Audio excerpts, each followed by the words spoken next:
સુરતના અગ્રણી નીતિન ભજીયાવાલાના નિવાસસ્થાને ધનતેરસના પાવન દિવસે ગૌ પૂજાનું આયોજન કરવામાં આવ્યું હતું।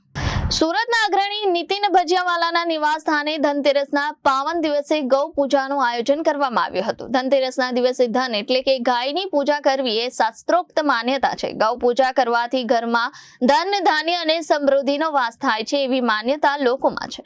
આ પ્રસંગે નીતિન ભજીયાવાલાએ જણાવ્યું હતું કે ધનતેરસની સાચી પૂજા એ જ ગૌ પૂજા છે, કારણ કે ગાય માં ધન અને સુખનો આશીર્વાદ આપે છે।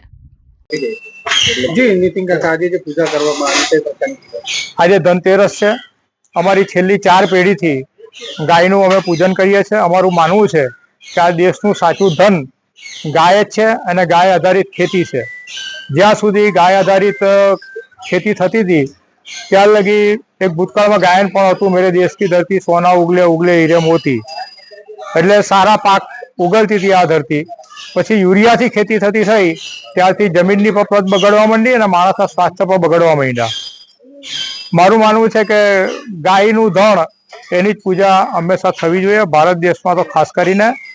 અને ગાયના ધનનું અપભ્રંશ થઈને આ ધન થયું છે અને લોકો એને પછી પૈસા અને માનવા માંડ્યા છે અને એ પૈસા માણસને દુઃખી કરે છે।